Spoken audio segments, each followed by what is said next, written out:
इसके बाद कथा आती है कि एक बार श्री बलराम जी महाराज के मन में हुआ कि चलें वृंदावन घूम करके आवे। बहुत दिन हुआ वृंदावन का दर्शन नहीं हुआ। वृंदावन की घटनाएं, वृंदावन के गोप ग्वाल बाल, यशोदा मैया, नंद बाबा, गोवर्धन की तलहटी, जमुना का तट, ये सब बलदाऊ भैया को याद आने लगा। तो बलभद्र कुरुश्रेष्ठ भगवान रथवा स्थितः सुहृद दिक्षुर उत्कंठ प्रययौ नंद गोकुलम। अपने सुहृद जनों को देखने के लिए श्री बलराम जी महाराज नंद गोकुल वृंदावन आते हैं। कन्हैया तो नहीं आते, लेकिन बलराम जी आते हैं। भगवान क्यों नहीं आते? बोले आना भगवान को तब पड़ता जब भगवान जाते। भगवान गए ही नहीं तो आवे क्यों?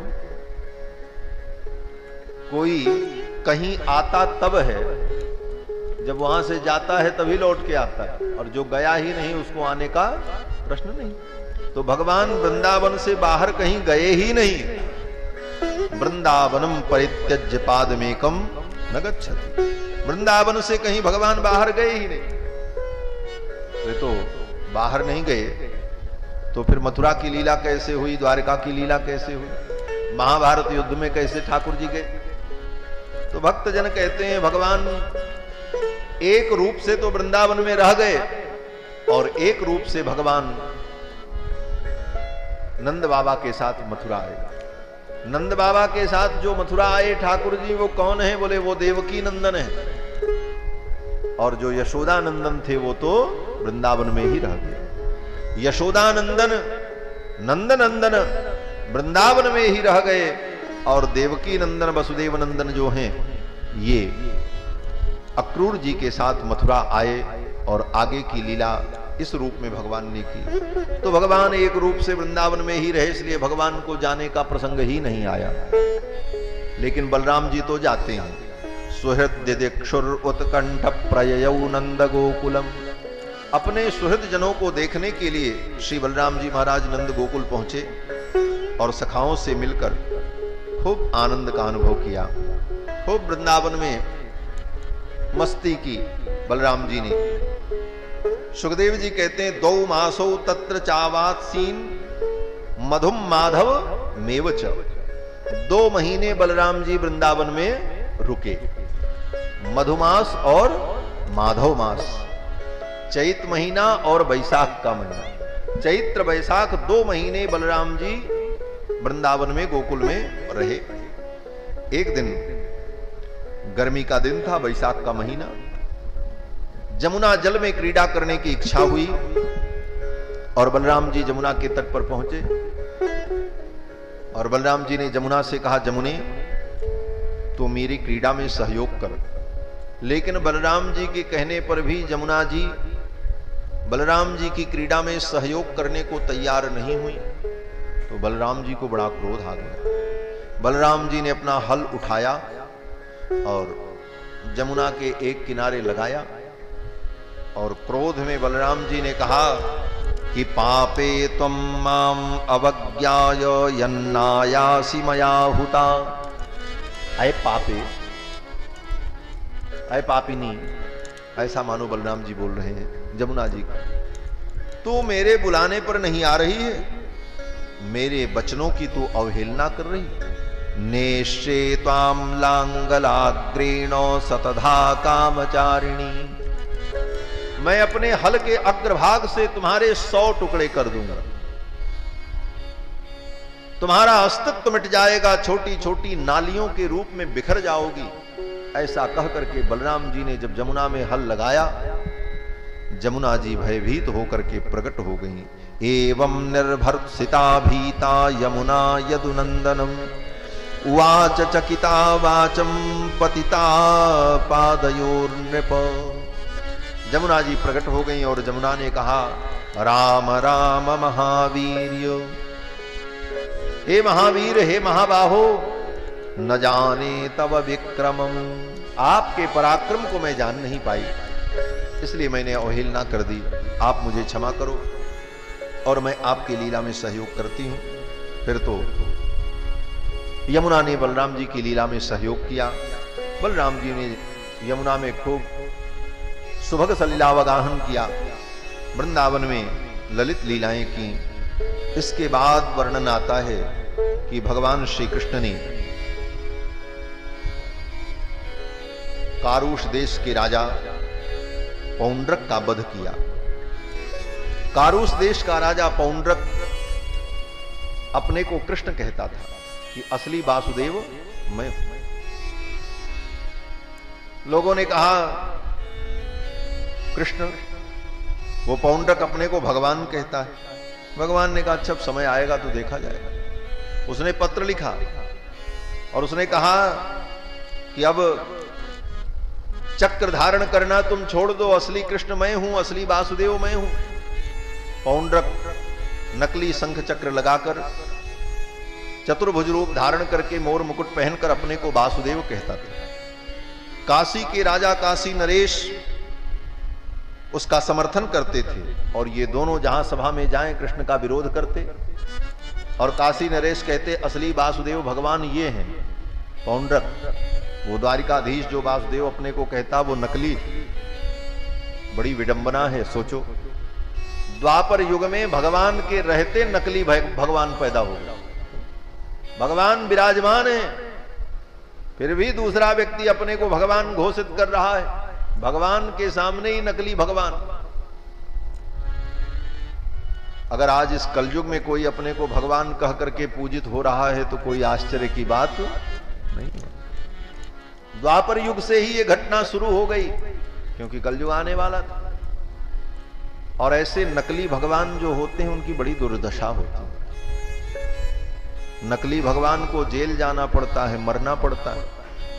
कितनी कितनी घटनाएं होती। और जितने नकली भगवान दंभ पाखंड करके, धूर्तता करके, धर्म के नाम पर आडंबर करके समाज को ठग रहे थे, वो सब जेल की हवा खा रहे हैं। सब भगवान जेल में चले गए। भगवान की पहचान क्या है?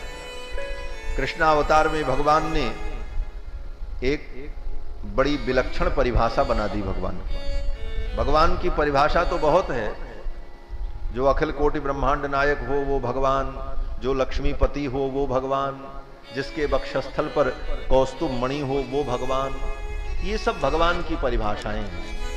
लेकिन आज के संदर्भ में अगर कहा जाए तो भगवान की एक सबसे बड़ी परिभाषा ये कि कृष्णावतार में भगवान ने परिभाषा बना दी कि भगवान वो जो जेल में पैदा हो और जेल के सारे कानून को धता बता करके रातों रात निकल जाए, वो भगवान।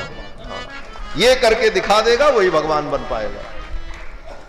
ऐसा लकीर खींच दिया भगवान ने कि उस लकीर को कोई पार नहीं कर सकता। जितने भगवान बनने वाले थे आज तक जेल में सड़ रहे हैं, उनकी जमानत नहीं हो रही है। और भगवान बोले भगवान जेल ही में पैदा भये और रातों रात निकल गए। न पुलिस जान पाई, न कोई गुप्तचर जान पाए, और सब मिलकर के भी उनका कुछ नहीं बिगाड़ पाए। तो भगवान ने मानो ये परिभाषा बना दी कि अगर तुम भगवान बनना चाहते हो तो पहले इतना करके दिखाओ, जेल से भी निकल करके आओ।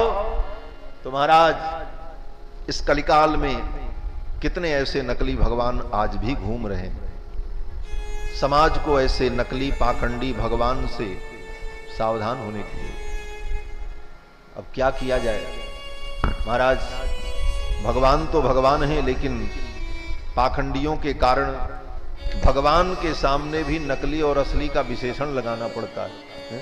नकली भगवान और असली भगवान, अब कैसे फर्क किया जाए? कुछ ना कुछ तो कहना पड़ेगा। जैसे घी माने तो घी ही होता है, लेकिन जब कलयुग में डालडा बनने लगा, वनस्पति आ गया, तो अब कैसे अंतर करें कि ये कौन घी शुद्ध है? बोले तो उसके आगे लगाना पड़ा देसी घी। क्या कहते हैं? देसी घी। घी तो घी है, लेकिन देसी का विशेषण इसीलिए लगाना पड़ा कि विदेशी से उसका भेद सिद्ध किया जा सके कि वो विदेशी है और ये देसी है। उसी प्रकार भगवान तो भगवान है, लेकिन अब जब नकली भगवान पैदा हो जाएं तो भगवान के आगे भी ये विशेषण लगाना पड़ता, असली भगवान और नकली भगवान, जैसे देसी घी और विदेशी घी। तो वो पौंड्रक भी अपने को भगवान कहता। भगवान जाते हैं, पौंड्रक से युद्ध होता है। उस युद्ध में भगवान ने अपने चक्र के द्वारा पौंड्रक का शिरच्छेद कर दिया, पौंड्रक का भगवान ने वध किया। काशी नरेश युद्ध करने आए तो काशी नरेश को भी भगवान ने मार दिया। काशी नरेश के सिर को भगवान ने काशी में फेंक दिया। महल के द्वार पर जाकर के काशी नरेश का जब सिर गिरा तो काशी नरेश के लड़के अपने पिता के सिर को देख करके रोने चिल्लाने लगे, बहुत दुखी हुए। ब्राह्मणों को बुला करके तांत्रिक यज्ञ कराया काशी नरेश के पुत्रों ने। इस तांत्रिक यज्ञ के द्वारा कृष्ण की हत्या हो जाए। कृत्या को प्रकट किया और कृत्या को भेजा कि कृष्ण को मार दिया।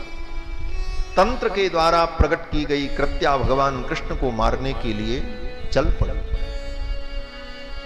मार तो नहीं पाई, कृत्या भगवान को क्या मारेगी, लेकिन चल पड़ी।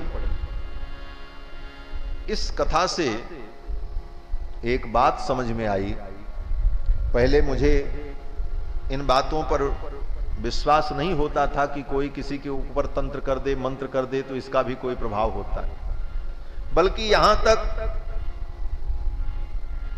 ये बातें मन में आती थी कि भगवान के भक्त के ऊपर कोई क्या कृत्या करेगा, भगवान के भक्त के ऊपर कोई तंत्र मंत्र क्या करेगा। लेकिन एक दिन इसी कथा का स्मरण करते करते भाव आया कि जब भगवान के ऊपर कृत्या चल सकती है तो मनुष्य की क्या बात। हां, ये बात अलग है कि उस कृत्या ने भगवान का कुछ बिगाड़ा नहीं, वो कुछ कर नहीं पाई, लेकिन चल तो पड़ी थी। तो मंत्रों का अपना प्रभाव होता है। उन मंत्रों से अभिभूत होने वाले देवताओं की भी सामर्थ्य और सीमा होती है, उनका भी प्रभाव होता है, क्योंकि शास्त्र में उसका भी वर्णन है। तो कृत्या तो प्रकट हुई और भगवान कृष्ण की ओर चल पड़ी, लेकिन भगवान के पास पहुंचती उसके पहले ही भगवान का सुदर्शन चक्र प्रकट हो गया और सुदर्शन चक्र ने उस कृत्या को दग्ध कर दिया, जला दिया। कृत्या वृत्या विलिल्ले सलभ सुलभया यत्र चित्र प्रभावे। कृत्या को भगवान के सुदर्शन चक्र ने भस्म कर दिया और फिर सुदर्शन चक्र चल पड़ा। कृत्या को भस्म करने के बाद भगवान का चक्र काशी की ओर चल पड़ा। फिर तो सुदर्शन चक्र ने संपूर्ण काशी को दग्ध कर दिया। निन्ने वन्ने व काशी दवसिख जटिल ज्योतिषायेन दाहम दग्धा वाराणसीं सर्वां विष्णोश्चक्रम सुदर्शनम। भगवान विष्णु के सुदर्शन चक्र ने संपूर्ण काशी को दग्ध कर दिया। और जब भगवान का सुदर्शन चक्र काशी को दग्ध करने लगा, भगवान शंकर, भगवती पार्वती ये दोनों काशी छोड़ करके चले गए। भगवान शंकर ने पार्वती से कहा, देवी चलो। बोले कहां? बोले सुदर्शन चक्र आ रहा है, काशी का दाह होगा और हम रहेंगे तो हम भी जल जाएंगे, इसलिए इस समय काशी छोड़ देना चाहिए। भगवान शंकर और पार्वती काशी छोड़ करके चले गए। सुदर्शन चक्र ने संपूर्ण काशी को दग्ध कर दिया। बाद में भगवान शंकर और पार्वती आए, भगवान को प्रणाम किया और कहा, प्रभु आपने बड़ी कृपा की, मेरी काशी को आपने चक्रांकृत कर दिया, आपने मेरी काशी को पवित्र कर दिया। ये महाशमशान जो काशी थी वो अब पवित्र होकर के केशव की पूरी हो गई, काशी केशव की हो गई। इस प्रकार भगवान शंकर ने भगवान श्री कृष्ण की पूजा की, स्तुति की, वंदन किया है। ये सब कथा श्री सुखदेव जी ने राजा परीक्षित को सुनाई। इसके बाद वर्णन आता है कि श्री बलराम जी ने द्विविध नाम के बानर का वध किया, जिसकी चर्चा अभी कुछ देर पूर्व हम लोगों ने की। ये द्विविध नाम का बानर भगवान श्री राम की सेना का सेनापति था, लेकिन उसी समय से दुर्वृत्त हो जाने के कारण भगवान ने इसे त्याग दिया था तो राम जी का सेनापति दिन भर राम जी की सेना में रहता था और रात में धीरे से लंका में चला जाता। लंका में किसी राक्षसी से इसकी मित्रता हो गई थी। बाद में जब ये सूचना मिली भगवान को तो भगवान बड़े नाराज हुए, भगवान श्री राम। लेकिन भगवान ने सोचा अब शरण में है तो इसको मारना ठीक नहीं। तो विभीषण जी ने कहा कि लंका जाता है तो कम से कम लंका से कोई गुप्त सूचना लेकर के आवे, गुप्तचर का ही काम करे। तो यही करता रहा। लेकिन फिर युद्ध के बाद भगवान श्री राम अयोध्या पधारे, वो भी आया, राज्याभिषेक हुआ। उसके बाद सब बानर यत्र तत्र गए तो वो भी चला गया। लेकिन फिर संसार में जाकर उसी भोग में, संसार में आसक्त होकर के धीरे धीरे वो भगवत विमुख हो गया। उसके अंदर सारे दुर्गुण आ गए। एक दिन वो द्विविद नाम का बानर संयोग से वहां पहुंच गया जहां बलराम जी अपनी स्त्रियों के साथ स्नान करने के लिए आए थे। बलराम जी ने अपना वस्त्र और आभूषण और अपना मदिरा कलश तट पर रखा था और बलराम जी स्नान कर रहे थे। उनकी स्त्रियां भी स्नान कर रही थी। तब तक ये कहीं से आया और आकर के सब सामान इधर उधर करने लगा। और बलराम जी का जो कलश था, मैरेय कलश, जिस कलश में कादंबरी नाम की मदिरा रहती थी, मैरेय, बलराम जी उसका पान करते थे। वो आया, सबंचयित्वा ग्रामाणम मदिरा कलशम कपिः गृहीत्वा हेलयामास धूर्तस्तम कोपयन् हसन। तो सब इधर उधर करने लगा। बलराम जी को बड़ा क्रोध आया। बलराम जी पहले उसे डरवाते हैं कि ये भाग जाए, फिर भी जब नहीं भागा, बलराम जी को ही चिढ़ाने लगा, आंख दिखाने लगा। तब बलराम जी ने अपना हल उठाया और उसी हल के अग्रभाग से द्विविद बानर को फंसा करके खींच लिया अपनी तरफ और मूसल से एक मूसल मारा। उसकी कपालक क्रिया हो गई। इस प्रकार श्री बलराम जी ने द्विविद नाम के बानर का वध किया। इसके बाद कथा आती है कि भगवान के पुत्र सांब का विवाह दुर्योधन की बेटी लक्ष्मणा के साथ हुआ। दुर्योधन की बेटी लक्ष्मणा का स्वयंवर किया दुर्योधन ने। उस स्वयंवर में सब राजकुमार आए तो भगवान के पुत्र सांब भी पहुंच गए। जाम्बवती सुता, ये जाम्बवती के पुत्र हैं सांब। सांब बड़े सुंदर। इनकी सुंदरता को देख करके दुर्योधन की बेटी लक्ष्मणा ने इनका वर्ण कर लिया। दुर्योधन ने विरोध किया कि कृष्ण के पुत्र के साथ मैं अपनी बेटी का विवाह नहीं कर सकता। तो सांब ने कहा कि लक्ष्मणा ने मेरा वर्ण किया है और मैं इसे ले जाऊंगा। जैसे बाप वैसे न बेटा होंगे। तो भगवान कृष्ण भी यही करते थे, जहां जाए उनका वर्ण हो जाए तो कोई विरोध करे तो मार धार लड़ाई और फिर हरण करके ले आते थे। तो सांब ने भी वही दादागिरी दिखाई कि लक्ष्मणा ने मेरा वर्ण किया है तो मैं ले जाऊंगा। दुर्योधन ने कहा बंदी बना लो इन्हें। दुर्योधन ने सांब को बंदी बना लिया, जेल में डाल दिया। ये बात भगवान को पता चली। भगवान ने सोचा अब क्या करें। अगर मैं युद्ध करने जाता हूं तो बलराम जी नाराज हो जाएंगे, क्योंकि वो बलराम जी का चेला है। दुर्योधन बलराम जी का शिष्य है। बलराम जी ने दुर्योधन को गदा युद्ध सिखाया है और अर्जुन भगवान का चेला है। भगवान ने सोचा कहीं बलराम जी नाराज न हो जाएं, इसलिए ये बात तो बलराम जी के ऊपर ही डाल दी जाए। भगवान तो मौन हो गए। और जब बलराम जी को पता चला कि मेरे भतीजे को दुर्योधन ने बंदी बना लिया है तो बलराम जी को क्रोध आया और बलराम जी आए, दुर्योधन से कहा छोड़ दो और पुत्रवधू को भी छोड़ो, मैं लेने आया हूं। दुर्योधन नहीं माना। जब नहीं माना तो बलराम जी ने अपना हल उठाया और हस्तिनापुर के एक किनारे लगाया और कहा कि आज ही तुम्हारी हस्तिनापुरी को मैं खोद करके गंगा में फेंक दूंगा। बिचकर सस गंगायाम प्रहरिष्यन्नमर्षितः जलयानमिवाघूर्णम गंगायाम नगरम पततु। जो ही बलराम जी ने खींचा, अब तो महाराज पूरा नगर हिला, 2-4 कंगूरे टूट टाट करके गिरे धड़ाम तड़ाम। दुर्योधन दौड़ पड़ा, त्राहिमाम त्राहिमाम। दुर्योधन जान गया कि ये समर्थ हैं, ये संपूर्ण हस्तिनापुर को खोद करके गंगा में फेंक देंगे, अस्तित्व ही मिट जाएगा। चरणों में गिर पड़ा। बलराम जी ने कहा, चुपचाप सांब को और लक्ष्मणा को विदा कर दो। दुर्योधन क्या करता? दुर्योधन ने सांब को और लक्ष्मणा को आदर पूर्वक विदा कर दिया।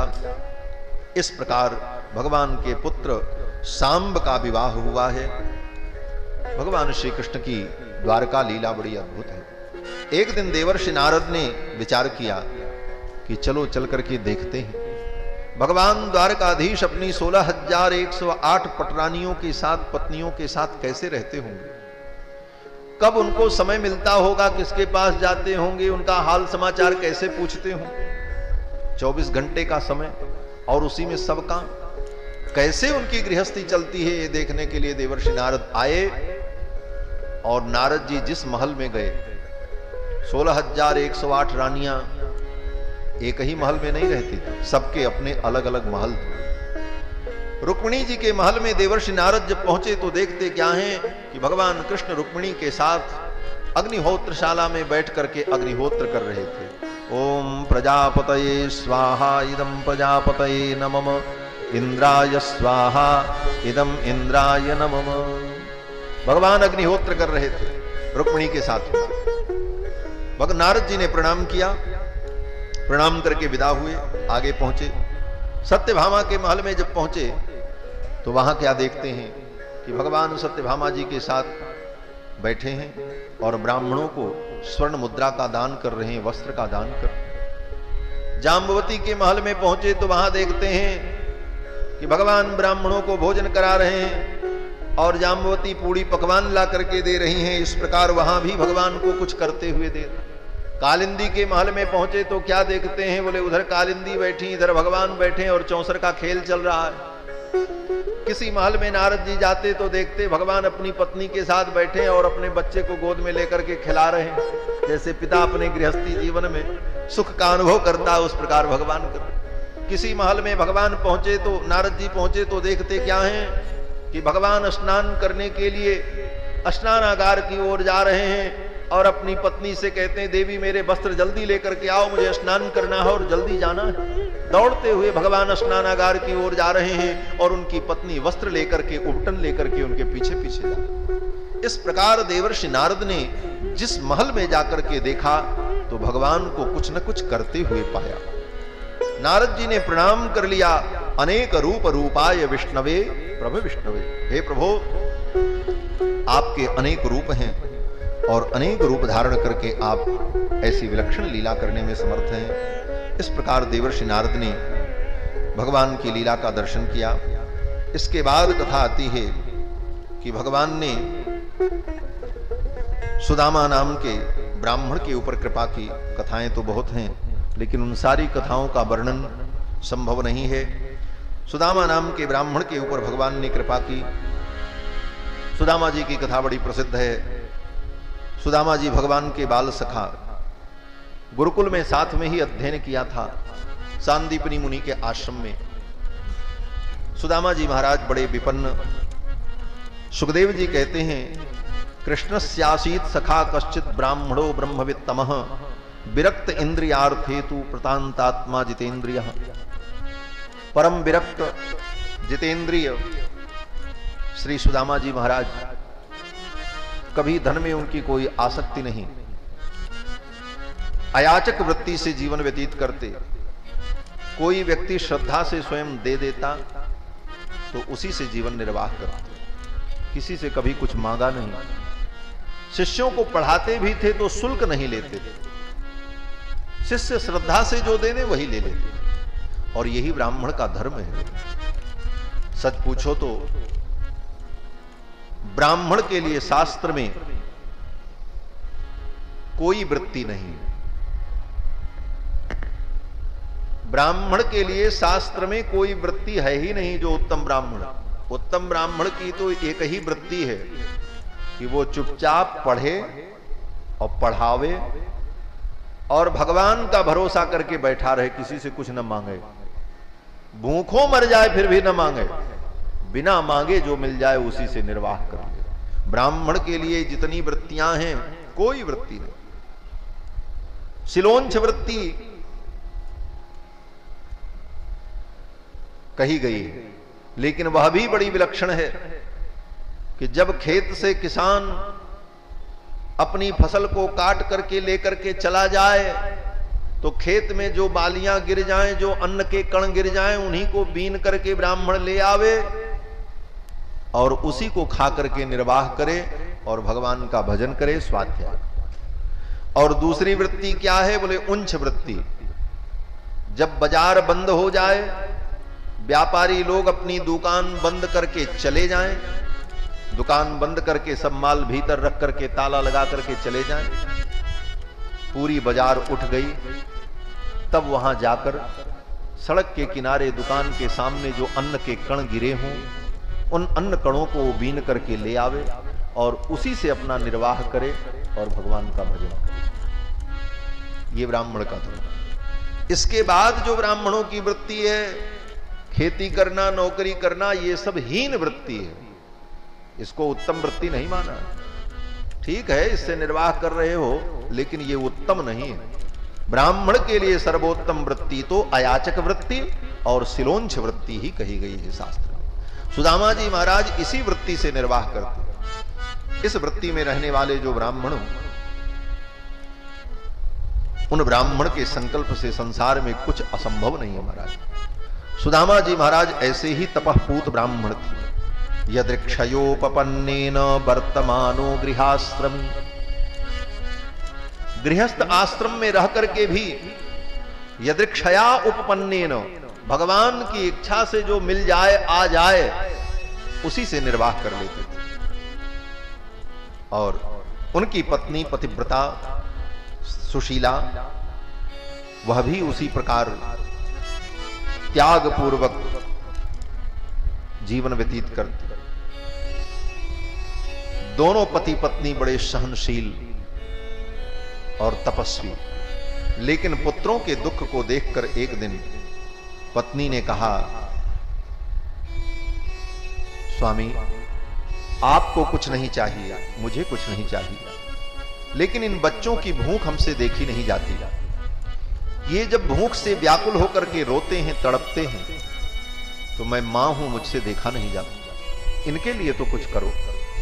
सुदामा जी ने कहा, मैं क्या करूं? मैं किसी से मांग सकता नहीं, विद्या का मैं विक्रय नहीं कर सकता।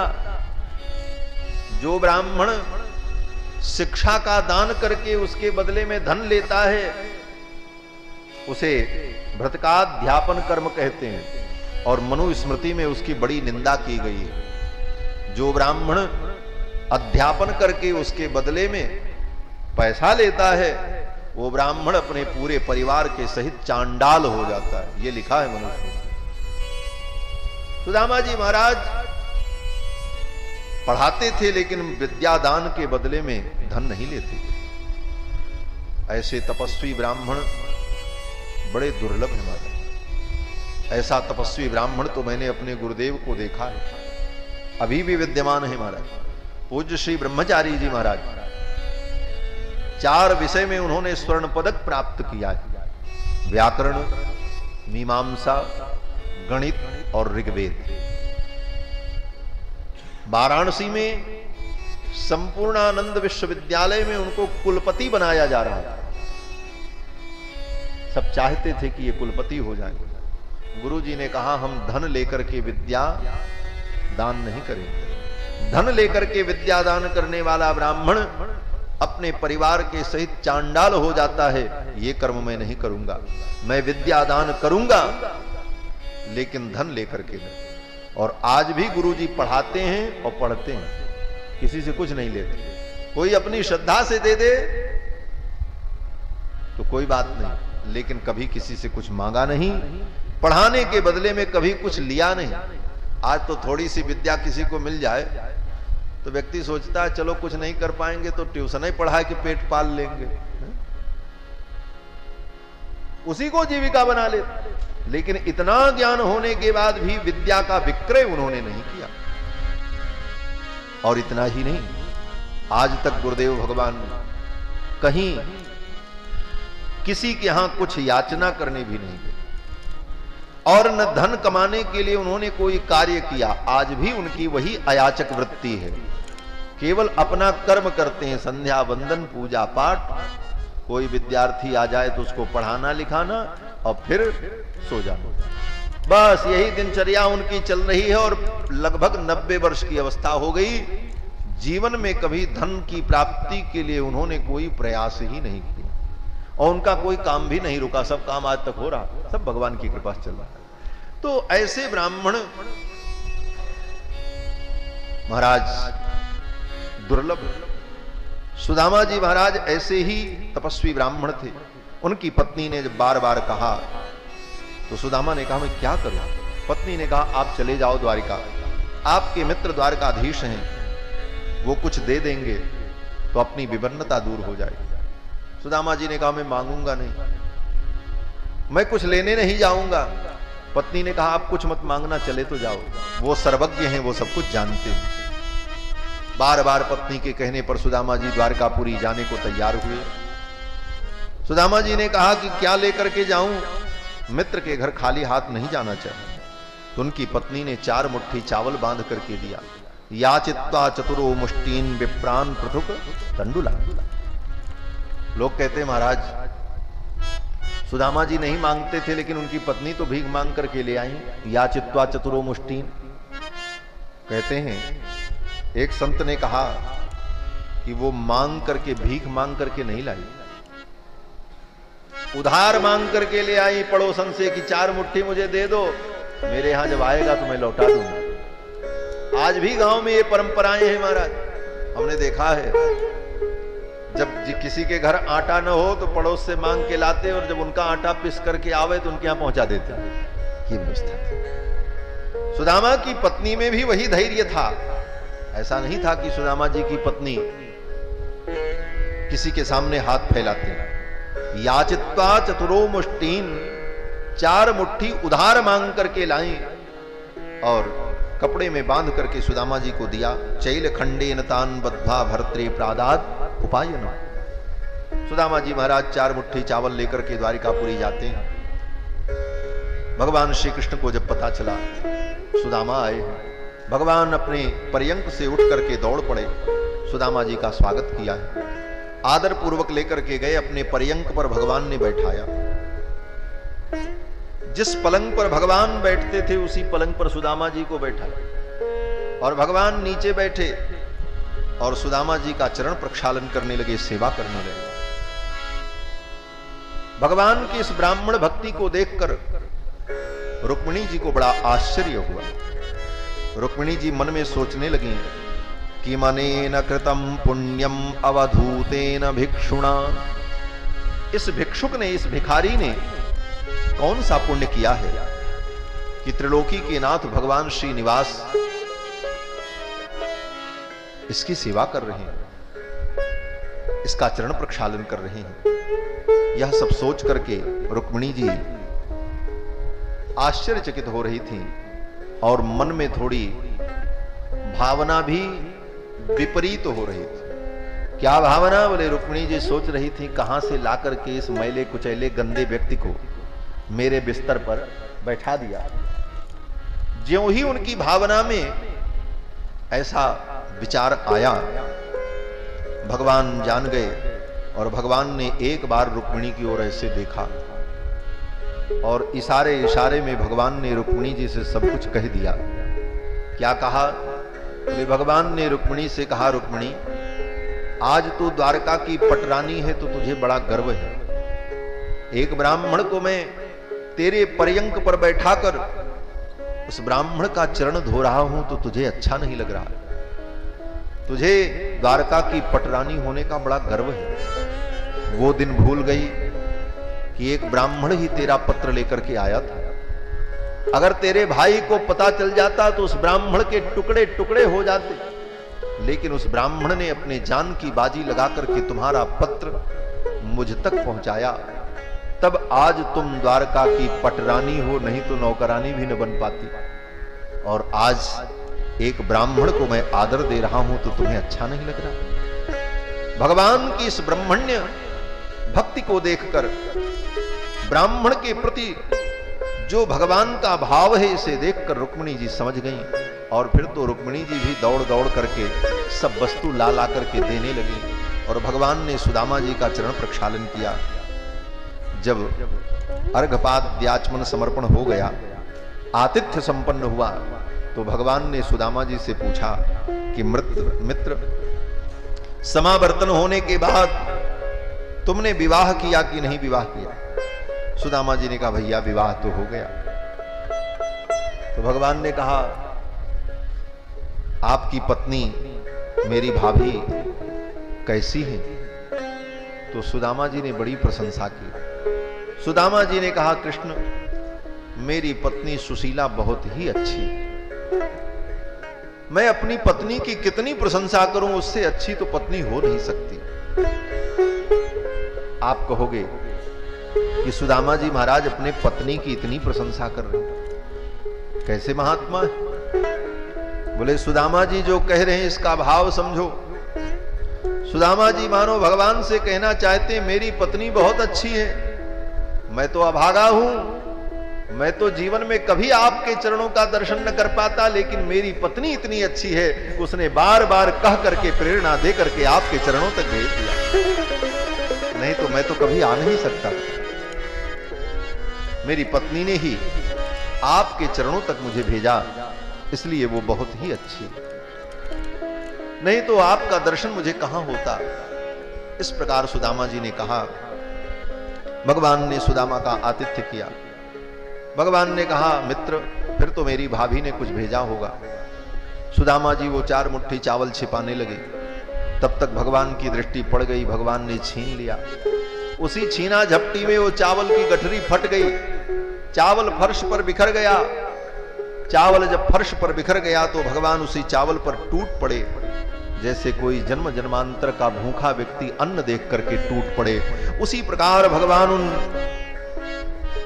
तंडुल पर टूट पड़े और अपने दोनों हाथों से बटोर करके उसकी पूरी लगाई, ढेरी लगाई, और कच्चे चावल को ही उठा करके भगवान अपने मुख में डालकर चर्र चर्र चबा चबा करके स्वाद ले लेकर के खाने लगे। श्री सुखदेव जी महाराज कहते हैं इति मुष्टिम सकृत जग्भा द्वितीयाम जग्धुमादधे। एक मुट्ठी चावल को लेकर के भगवान खाए और दूसरी मुट्ठी खाने चले। तावत श्री जगृहे हस्तम, तब तक रुक्मिणी ने भगवान का हाथ पकड़ लिया। कृष्ण बस एक मुट्ठी खाए थे ठाकुर जी। इति मुष्टिम सकृत जग्भा द्वितीयाम जग्धुमादधे तावत श्री जगृहे हस्तम तत्परा परमेष्ठिनः। लोग कहते हैं महाराज सुदामा जी ने एक मुट्ठी खाया, ओ भगवान ने एक मुट्ठी चावल खाया, दूसरी मुट्ठी ठाकुर जी ने खाई, तीसरी मुट्ठी खाने चले तो रुक्मिणी ने हाथ पकड़ लिया। बोले क्यों? बोले एक मुट्ठी खा करके एक लोक दे दिया, 2 मुट्ठी खा करके 2 लोक दे दिया, अब तीसरी मुट्ठी खा करके 3 लोक सुदामा जी को दे देंगे तो हम कहां रहेंगे। इसलिए रुक्मिणी जी ने हाथ पकड़ लिया, ऐसा लोग कहते हैं। लेकिन रुक्मिणी जी कौन है? बोले स्त्री जी हैं। ये भगवान से भी ज्यादा उदार हैं। भगवान की उदारता तो कम भी हो सकती है, लेकिन ये तो भगवान से भी ज्यादा उदार है। हमारे आचार्य श्री पराशर भट्टर श्री गुणरत्न कोश में कहते हैं कि एक बार अगर कोई इनको प्रणाम कर ले श्री जी को तो ऐश्वर्यमक्षर गतिम परमं पदम वा कस्मै चिदंजलि भरम बहते वितीर्य अस्मै न किंचिद उचितम कृतमित्यथांब त्वं लज्जसे कथय कोयम उदार भावः। श्री पराशर भट्टाचार्य कहते हैं कि श्री जी को अगर कोई एक बार प्रणाम कर ले भाव से तो कस्मै चिदंजलि भरम बहते वितीर्य, ऐसे ऐसे देते हैं। हाँ लो ले जाओ, खूब ले जाओ। अंजलि में भर करके वितीर्य फेंकती रहती है। और इतना करने के बाद भी श्री जी को संकोच होता है। अस्मै न किंच जुतिचम, अस्मै न किंचिद उचितम, इसके लिए मैंने उचित नहीं किया और मुझको देना चाहिए था। इतना देने के बाद भी श्री जी को संकोच होता है। अस्मयी न किंचिदुचितम कृतम इत्यथाम्ब तुम लज्जसे, और श्री जी लज्जित होती हैं कि इसने मुझे प्रणाम किया और इसके बदले में मैं इसको कुछ नहीं दे पाई। सब कुछ देने के बाद भी श्री जी संकुचित हो जाती हैं। ये उदारता है श्री जी। ऐसी उदार श्री जी भगवान का हाथ पकड़ने जाएंगे? कदापि नहीं। बोले तो फिर क्यों हाथ पकड़ा? बोले हाथ पकड़ने का कारण यही था कि एक मुट्ठी भगवान ने जो ग्रहण किया उसके बदले में ही भगवान ने सुदामा जी को सब कुछ दे दिया। अब कुछ देना बाकी है नहीं रहा। इसीलिए रुक्मिणी जी ने भगवान का हाथ पकड़ करके कहा कि एतावतालम विश्वात्मन सर्व संपत् समृद्धये। एक ही मुट्ठी भगवान ने खाया था, दूसरी खाने जा रहे थे और रुक्मिणी ने हाथ पकड़ लिया। रुक्मिणी ने कहा एतावतालम, एतावता अलम, बस अब आगे मत खाओ। क्यों? बोले हे विश्वात्मन, आपने एक मुट्ठी खा करके सारे विश्व को तृप्त कर दिया, क्योंकि आप विश्व की आत्मा हैं। विश्वात्मा तृप्त हो जाए तो सारी दुनिया तृप्त हो जाए। रुक्मिणी जी कहती हैं कि सर्व संपत् समृद्धये। एक मुट्ठी खा करके आपने सुदामा को सब कुछ दे दिया, अब कुछ देने के लिए शेष नहीं बचा है। अगर ये दूसरी मुट्ठी आप खा लोगे तो इसके बदले में सुदामा को क्या दोगे? आपके पास बचा क्या? फिर तो आपके ऊपर ये कर्ज हो जाएगा। आप इस कर्ज को कैसे चुका पाओगे? क्या दोगे सुदामा को? एक ही मुट्ठी के बदले में तो आपने सब कुछ दे ही दिया है। और संकेत में मानो भगवान रुक्मिणी जी कहना चाहती हैं कि प्रभु अब आपने सुदामा को सब कुछ दे दिया, कुछ देने के लिए बचा नहीं। अगर ये दूसरी मुट्ठी भी खा लोगे तो अब केवल मैं बची हूं। क्या मुझको भी इस ब्राह्मण के साथ विदा कर देना चाहते हैं? अब मैं केवल बची हूं और कुछ नहीं बचा, आपने तो सब दे दिया, तो मुझे तो अपने पास रखो। अगर आप ये दूसरी मुट्ठी खा लोगे तो इसके बदले में देने के लिए आपके पास कुछ नहीं बचेगा, केवल मैं बची हूं।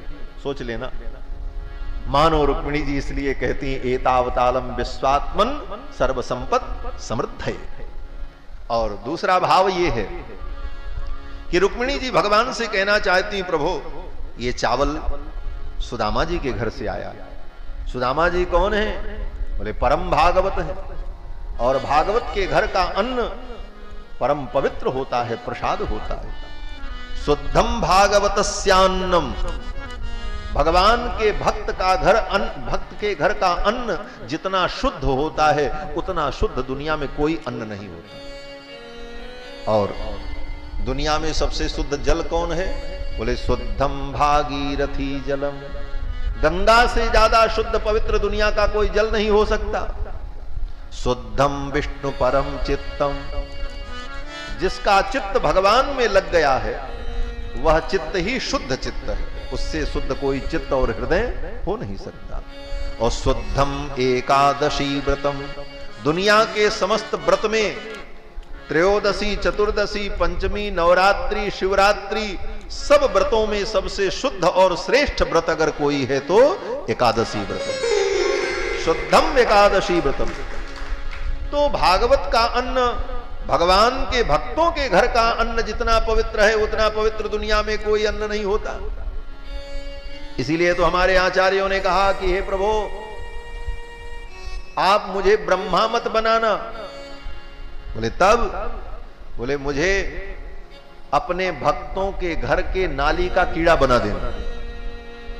भवने स्वस्त्वपि कीट जन्म में, ये आचार्यों की कामना रही है। भगवान यामुनाचार्य भगवान से प्रार्थना करते हैं हे प्रभु आप अपने भक्त भागवत जो वैष्णव हैं उनके घर के नाली का कीड़ा मुझे बना देना, ब्रह्मा मत बनाना। बोले क्यों? बोले आपके जो भक्त हैं उनके घर के नाली का मैं कीड़ा बनूंगा तो उनके घर का जूठन अन्न बह करके आएगा और उसे पा करके मैं पवित्र और कृतकृत्य हो जाऊंगा, धन्य हो जाऊंगा।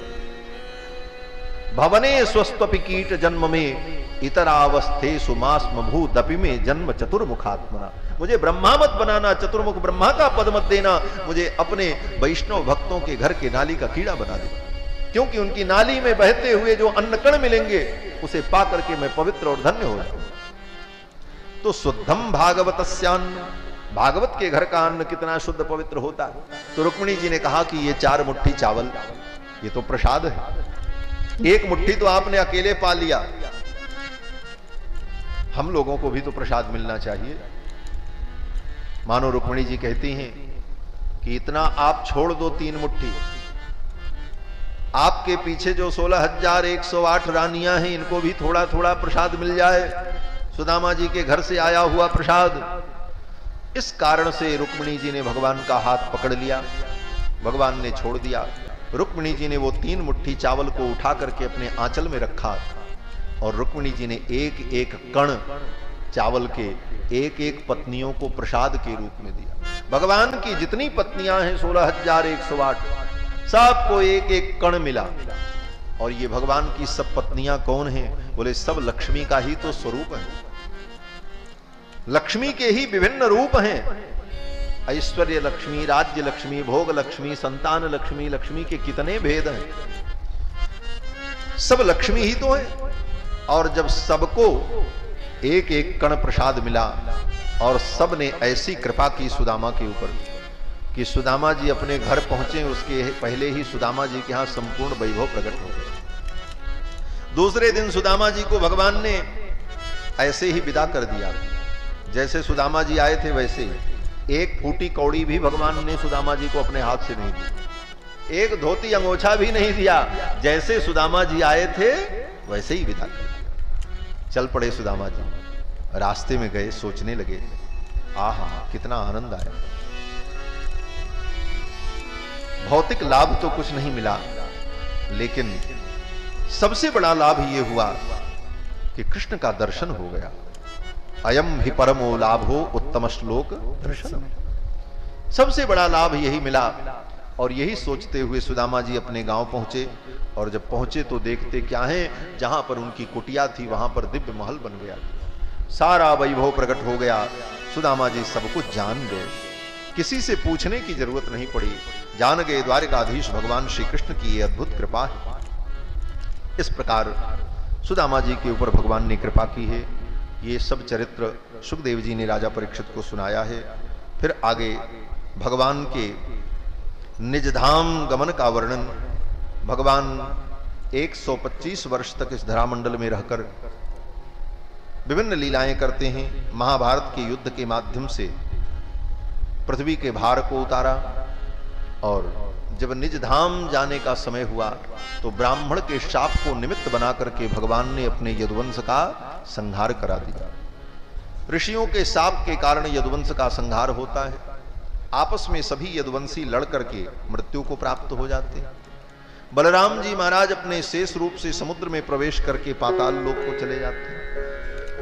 एक जरा नाम के व्याध के बाण को निमित्त बना करके भगवान भी अपनी लीला का संवरण कर लेते हैं।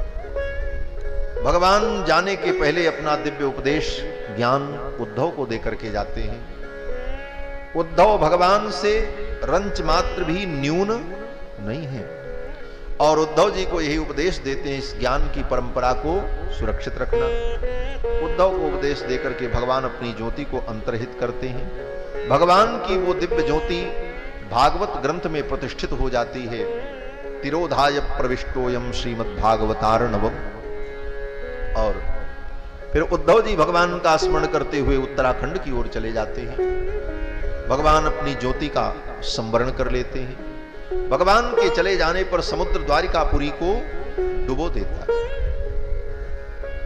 और भगवान के चले जाने के बाद कलयुग का आगमन होता है। जिस समय भगवान इस पृथ्वी को छोड़ करके निज धाम जाते हैं, यदा मुकुंदो भगवान क्षमाम त्यक्त्वा स्वपदंगतः तद्दिनात् कलिरायातः सर्व साधन बाधक। उसी दिन कलयुग आ गया जो समस्त साधनों का बाध कर देने वाला। फिर तो भगवान के इस चरित्र का वर्णन करके सुखदेव जी महाराज राजा परीक्षित से कहते हैं, राजन अब मैं तुम्हें क्या सुनाऊं, सब कुछ मैंने तुम्हें सुना दिया, अब तुम आत्मचिंतन करो और अपने मृत्यु की प्रतीक्षा करो। शरीर मरेगा, आत्मा तो अजर अमर है।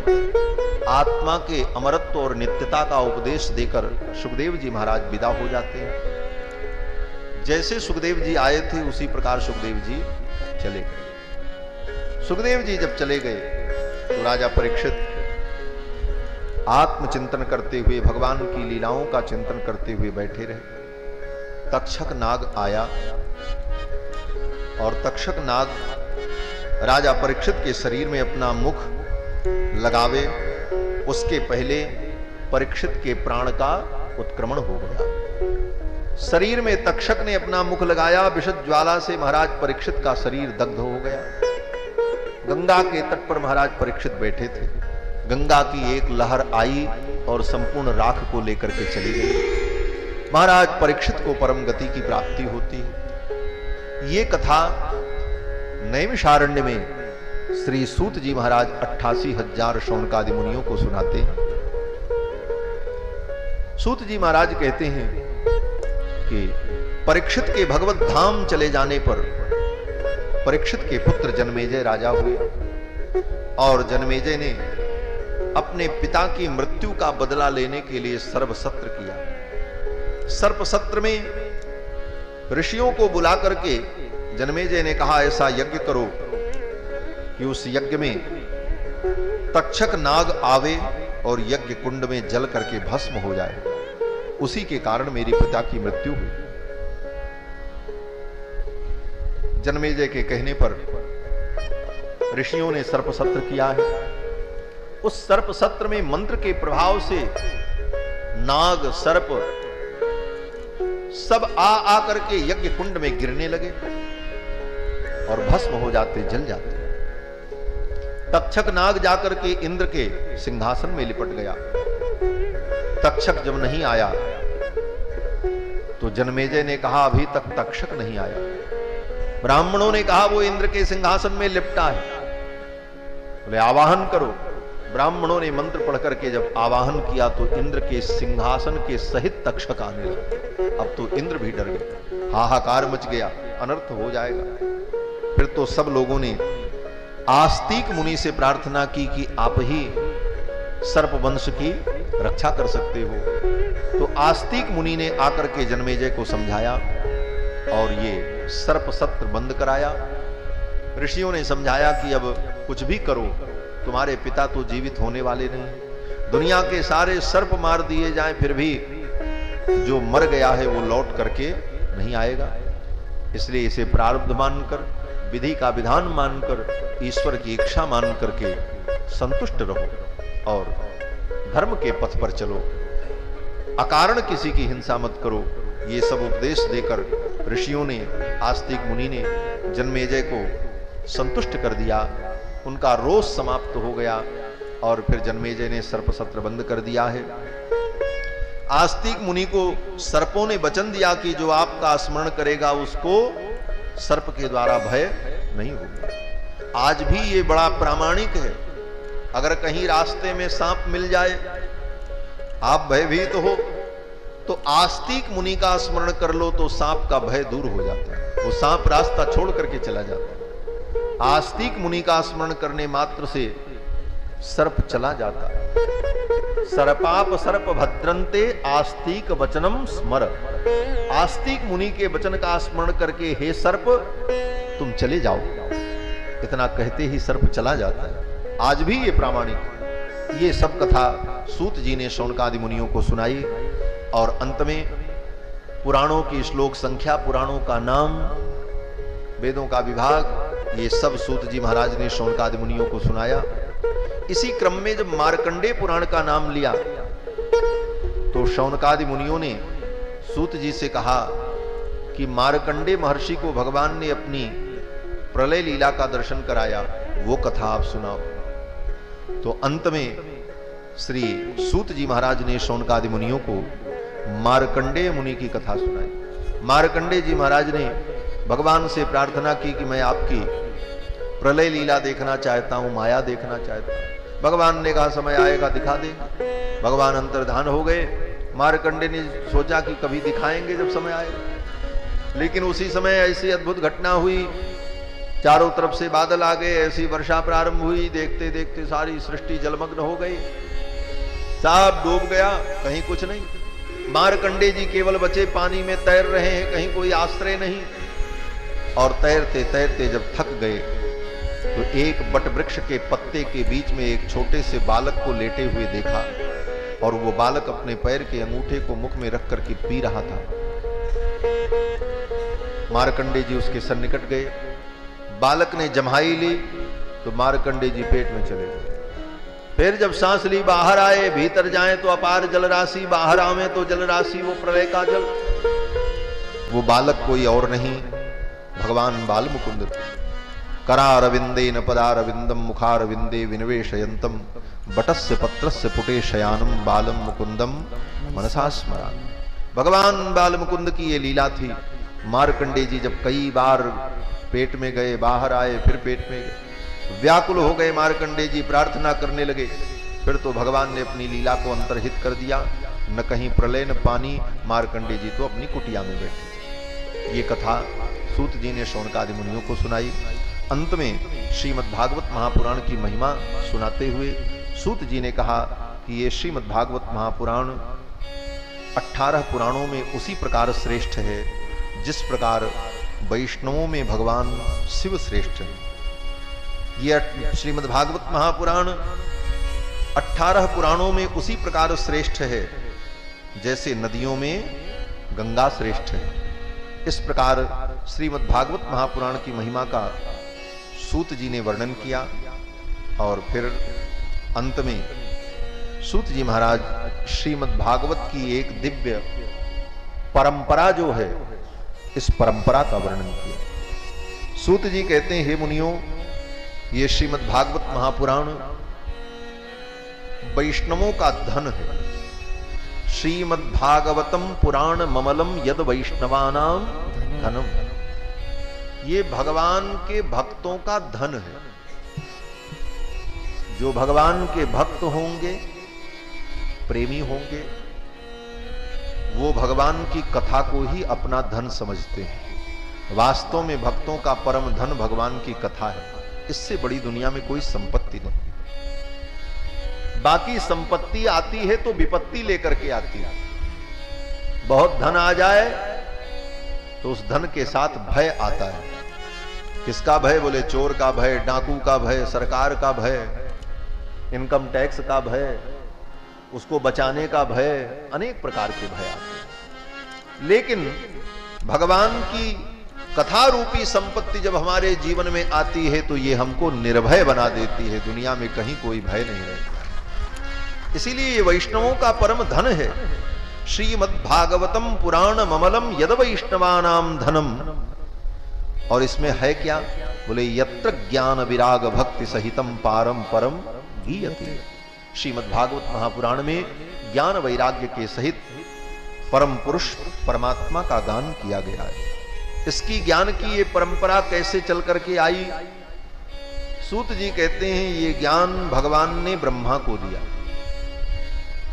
और फिर ब्रह्मा जी के द्वारा ये ज्ञान देवर्षि नारद को मिला। लेकिन ज्ञान देने वाले भगवान ही हैं। कस्मै एन विभासितोय मतुलो ज्ञान प्रदीप पुरा तद्रूपेण च नारदाय। ब्रह्मा के रूप में विराजो, ब्रह्मा के रूप में भगवान ने ही इस ज्ञान को देवर्षि नारद को दिया और फिर नारद के रूप में भगवान ने ही ये ज्ञान वेदव्यास जी को दिया। और इसके बाद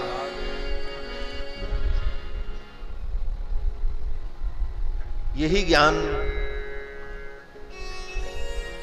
वेदव्यास के रूप में भगवान ने सुखदेव जी को दिया और फिर सुखदेव जी ने यही दिव्य ज्ञान राजा परीक्षित को दिया। ये भागवत की एक परंपरा है। योगिंद्राय तदात्मनाथ भगवद्राताय कारुण्यतः तच्छुद्धम विमलम विशोकम अमृतम सत्यम परम धीमहि। श्रीमद् भागवत के प्रारंभ में भी वेदव्यास जी कहते हैं सत्यम परम धीमहि, और फिर यहां पर भागवत की जब पूर्णता होती है तो वेदव्यास जी कहते हैं सत्यम परम धीमहि। सत्यम परम धीमहि, इस वाक्य के द्वारा भागवत के 18,000 श्लोक संपुटित, आदि और अंत में सत्यम परम धीमहि का संपुट लगाया। इसका तात्पर्य बोले श्रीमद् भागवत महापुराण में जो तथ्य है और श्रीमद् भागवत महापुराण का जो तथ्य है वो क्या है? बोले परम सत्य परमात्मा ही है, सत्यम परम। और फिर अंत में श्री सूत जी महाराज ने भगवान के चरणों में प्रणाम किया और यही प्रार्थना करते हैं सूत जी कि भगवान से यही प्रार्थना करनी चाहिए कि हमारा कहीं भी जन्म हो, हमारे कर्म हमें कहीं भी ले जाएं, किसी योनि में हम पैदा हों, बस भगवान से यही प्रार्थना करनी चाहिए कि हे प्रभु आपके चरणों की भक्ति हमें प्राप्त हो। इसीलिए आचार्यों ने कहा कि वैष्णव भागवत कभी भगवान से मुक्ति भी नहीं मांगता। वैष्णव तो भगवान से यही मांगता है प्रभु आपके चरणों की भक्ति मुझे मिले। जेहि जोनि जन्म कर्म बस तह राम पद अनुराग। अर्थ न धर्म न काम रुचि गति न चहु निर्वाण। जन्म जन्म रति राम पद यह वरदान न। यही भगवान से मांगना भी चाहिए। सूत जी महाराज यही अंतिम उपदेश देते हैं कि भवे भवे यथा भक्ति पादयोस्तव जायते तथा कुरुस्व देवेश नाथस्त्वन्नो यतः प्रभु।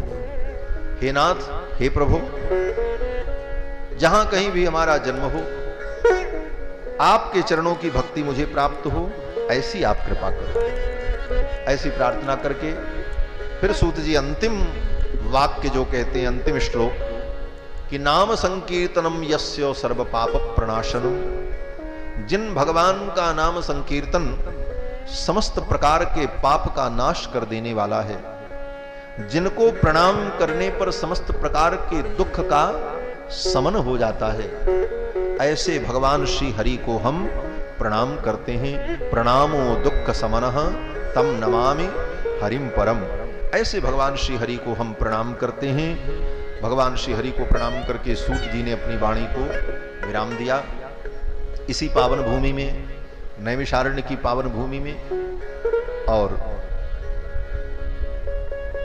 कहते हैं कि सब पुराण की रचना के बाद सबसे अंतिम रचना वेदव्यास जी की श्रीमद् भागवत महापुराण है। तो अगर ये कहा जाए कि सूत जी ने सब कथा सुनाई और सब के बाद सबसे अंत में श्रीमद् भागवत महापुराण की कथा सुनाई, तो इसमें भी कोई अतिशयोक्ति और अन्यथा उक्ति नहीं होगी। तो सूत जी महाराज ने श्रीमद् भागवत की कथा को पूर्ण किया और भगवान के चरणों में प्रणाम निवेदन किया। यही वो पवित्र भूमि नैमिषारण्य की भूमि है। इस भूमि की इतनी विशेषता है कि इस भूमि के कण कण ने जितनी कथा सुनी है उतनी दुनिया की किसी भूमि ने कथा नहीं सुनी। ये कथा भूमि है महाराज। और इतने श्रोता कथा सुनने वाले यहां पर सुने उतने दुनिया में कहीं नहीं सुने। आज कहीं भी कथा हो, कितना भी बड़ा पांडाल लगा ले कोई, कितनी भी बड़ी व्यवस्था कर ले, 1000, 2000, 20,000 लोग बैठ सकते, लेकिन यहां तो 88,000 महर्षि बैठ करके कथा सुनते। ऐसी पावन भूमि, महर्षियों के चरण रज से परिपूत और सूत जी महाराज की वाणी से यहाँ का वातावरण, यहाँ का आकाश भगवान की कथा, भगवान के चरित्र से संपृक्त हो चुका है। ऐसे वातावरण में, ऐसे नैमिषारण्य तीर्थ में 7 दिनों तक हम सभी लोगों ने श्रीमद् भागवत महापुराण की कथा का अपनी गति और मति के अनुकूल चिंतन किया। कथा तो भगवान की अनंत है। हरि अनंत हरि कथा अनंता, कहीं सुनहि बहुविधि सब संता। फिर भी अपनी गति और मति के अनुकूल हम लोगों ने जितना चिंतन किया, विचार किया, ये भगवान की महती कृपा का फल है। और भगवान से यही प्रार्थना कि ऐसी ही कृपा ठाकुर जी की हमारे ऊपर, आपके ऊपर बनी रहे। यह संजोग बनता रहे कि हम लोग भगवान का गुणगान करते रहें, सुनते रहें और सुनाते रहें। इसी में जीवन कट जाए, इससे बढ़िया सुखी जीवन और कुछ हो नहीं सकता। भगवान का गुण गाते हुए जीवन बीत जाए, भगवान का गुण श्रवण करते हुए जीवन बीत जाए, इससे बढ़िया बात और कुछ हो नहीं सकती। यही भगवान से प्रार्थना करनी चाहिए। और सभी को साधुवाद, धन्यवाद। इस कार्यक्रम को संपन्न कराने में जिन जिन लोगों की जिस जिस प्रकार की भूमिका है, वे सभी धन्यवाद के पात्र हैं। विशेष रूप से श्री राकेश चंद्र तिवारी जी, उनकी मां श्री कमला देवी जी, जिनका संकल्प गंगा के तट पर हुआ। कौशाम्बी में कथा थी और उसी कौशाम्बी की कथा में आप आए और अपर्णा भाभी को लेकर, जिन्होंने वृंदावन में पिछले वर्ष कथा कराई थी। और फिर इन लोगों की भी इच्छा थी कि वृंदावन में ही कथा हो, संकल्प यही था जजमान का। लेकिन मेरे मन में भाव आया कि भाई नैमिषारण्य में ही कथा सुनी जाए। और जब नैमिषारण्य का मैंने नाम लिया तो ये भी तैयार हो गए, बोले नैमिषारण्य में हो, आपकी अगर इच्छा है तो नैमिषारण्य में ही हो जाए। तो मेरी बात को इन्होंने स्वीकार कर लिया और नैमिषारण्य में कथा का आयोजन हुआ। फिर मैंने विचार किया कि नैमिषारण्य तो तीर्थ है, तीर्थ में कितने कथा श्रोता आएंगे। हमने पूछा इनसे कि भाई आपके परिवार से कितने लोग आएंगे। इन्होंने कहा 20-25, ज्यादा से ज्यादा 50 लोग आएंगे। तो हमने कहा तो कथा किसको हम सुनाएंगे, कथा सुनने वाले श्रोता हो तब ना आनंद आवे। श्रोता वक्ता ज्ञान निधि कथा राम के गुण, श्रोता भी हो तब वक्ता को सुनाने में आनंद आता। तब हमने अपने भक्तों से, जो दिल्ली से, हैदराबाद से, सूरत से, गुजरात से, कोटा से, कहां से लोग आए हुए हैं, सबको मैंने सूचित किया संचार माध्यम से कि भाई नैमिषारण्य में कथा है, जो लोग सुनने के लिए आना चाहें वो आ सकते हैं। और बहुत से लोग तैयार हुए सहर्ष कि स्वामी जी नैमिषारण्य में कथा होगी, बड़ा आनंद आएगा, हम भी आ रहे हैं, हम भी आ रहे हैं। हमने कहा आओ, और फिर आप सब लोग आए और सबके सहयोग से ये कार्यक्रम आज पूर्णता को प्राप्त हो रहा है और सभी धन्यवाद के पात्र हैं। और इस कार्यक्रम को विशेष रूप से हमारे श्री माधव स्वामी जी ने जो रूप दिया, हम सब इन्हीं से सलाह लेते रहे कमरे में बैठकर, कौन काम कैसे किया जाए। स्वामी जी बताते ऐसे किया जाए, ऐसे किया जाए। इस प्रकार ये कार्यक्रम सफलता की ओर अग्रसर हो रहा है। आज कथा विराम को प्राप्त करेगी। इस व्यासपीठ से सबके लिए मंगल कामना और सबके लिए शुभकामनाएं, सबका मंगल हो। जिस प्रकार ये कथा मंगलमयी है, उसी प्रकार ये कथा सभी श्रोताओं का मंगल करे और जगत का मंगल करे। इसी कामना के साथ मैं वाणी को विराम देता हूँ। सबको साधुवाद, धन्यवाद। और हमारे जितने परिकर अयोध्या से आए हैं, सबने अथक परिश्रम किया है। साधुवाद देकर के मैं उनके ऋण से उऋण नहीं हो सकता, लेकिन फिर भी एक व्यावहारिक पक्ष है, इसलिए साधुवाद देना अनिवार्य होता है। नहीं तो जितना परिश्रम किया है कुछ लोगों ने, मनोज कुमार ने, जो कि कथा से पहले ही आकर सारी व्यवस्था देख रहे थे, और आज तक वो कब सोते, कहाँ खाते, ये मुझे पता नहीं है। संत कुमार ने कितना परिश्रम किया है, 2 घंटे भी सोने को उसको नहीं मिला है, ये मुझे मालूम है। सबकी पल पल खबर मुझे है, किसने कितना श्रम किया है और इसे अपना कार्य समझ करके पूर्ण किया है। उन सबको, विनोद जी को, मनोज जी को, संत कुमार को, और भी टीम के जितने लोग हैं, सबको साधुवाद, धन्यवाद। सबके लिए मंगल कामना। इन्हीं शब्दों के साथ वाणी को विराम। अब 2 बार भगवान नाम संकीर्तन कर लें, फिर भागवत जी की आरती और आज के सत्र का विश्राम। बोलो श्री सीतारामचंद्र भगवान की जय। विश्राम हो उसके पूर्व श्रीमद् भागवत के अंतिम 2 श्लोकों का हम लोग उच्चारण करेंगे। पहले मैं बोलूंगा, फिर आप लोग बोलेंगे। वही 2 श्लोक जिन श्लोकों में सूत जी महाराज ने भक्ति की कामना की और भगवान को प्रणाम किया। तो पहले मैं बोलूंगा, फिर आप लोग बोलेंगे। बोलो श्री कृष्णचंद्र भगवान की जय। भवे भवे यथा भक्ति भवे भवे यथा भक्ति पादयोस्तव जायते पादयोस्तव जायते तथा कुरुस्व देवेश तथा कुरुष्व देवेश नाथस्त्वन्नो यत प्रभो नाथस्त्वन्नो यत प्रभो नाम संकीर्तनं यस्य नाम संकीर्तनं यस्य सर्वपापप्रणाशनं सर्वपापप्रणाशनं प्रणामो दुःखशमनः प्रणामो दुःखशमनः तं नमामि हरिं परं तं नमामि हरिं परं हरये नमः हरये नमः हरये नमः हरये नमः हरये नमः।